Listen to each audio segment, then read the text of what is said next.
डनकाशी news channel, सच है तो बोलेगा।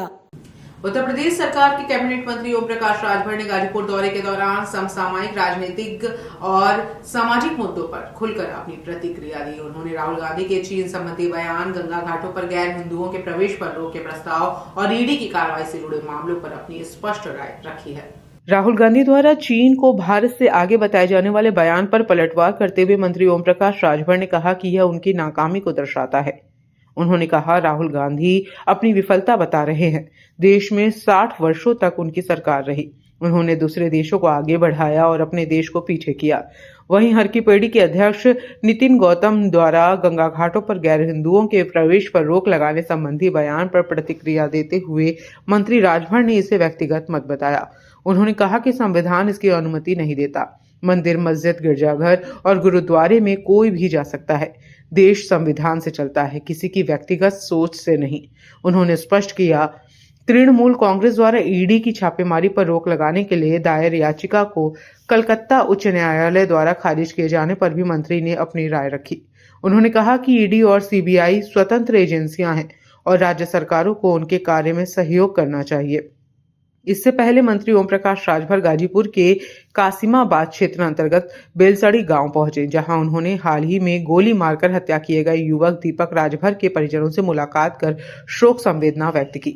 मंत्री ने पीड़ित परिवार को न्याय का भरोसा दिलाते हुए कहा कि दोषियों के खिलाफ सख्त कार्रवाई की जाएगी।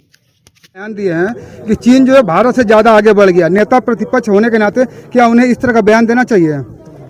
60 साल तक तो सरकार कांग्रेस की ही थी देश और प्रदेश में, तो ये तो वो अपनी नाकामी बता रहे हैं कि हमारी सरकार, हमारी पार्टी की सरकार रही, हम लोगों ने दूसरे देश को आगे बढ़ाया और अपने देश को पीछे किया।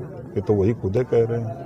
सर, हरिद्वार में जो है हर की पैड़ी के जो अध्यक्ष हैं नितिन गौतम, उन्होंने ये कहा कि गंगा के प्रति सनातनियों की आस्था और विश्वास को देखते हुए सभी घाटों पर गैर हिंदुओं के प्रवेश को जो है रोक लगा देनी चाहिए। लगा देनी चाहिए, वो उनका मत है ना।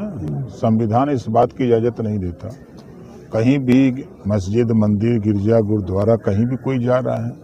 प्रयागराज में अर्धकुंभ चल रहा है, सभी धर्म जाति के लोग जाके स्नान कर रहे हैं। कहाँ कोई को मनाही है। कलकत्ता हाई कोर्ट ने जो है जो टीएमसी ने याचिका दाखिल किया हुआ था छापेमारी कार्रवाई पर रोक लगाने के लिए, उसको खारिज कर दिया है और अब जो है टीएमसी जो हाई कोर्ट, सुप्रीम कोर्ट जाने की बात कर रही है। स्वतंत्र है, वो सुप्रीम कोर्ट जाए चाहे कहीं जाए। ईडी और सीबीआई स्वतंत्र एजेंसी है। अगर वो जांच के लिए किसी स्टेट में जाती है तो उस प्रदेश सरकार की जिम्मेदारी है उसका सहयोग करने का, न कि उसका असहयोग करने का। तो उन्होंने असहयोग किया है तो वो जा सकते हैं, सुप्रीम कोर्ट जाए चाहे कहीं जाए। पूर्वांचल की खबरों से जुड़े रहने के लिए आज ही सब्सक्राइब करें हमारा YouTube चैनल डनकाशी और हाँ, लेटेस्ट अपडेट्स के लिए बेल आइकन को प्रेस करना ना भूलें। और आपके पास है कोई जानकारी या है कोई सूचना तो हमारे दिए गए नंबर पर आप हमसे संपर्क कर सकते हैं।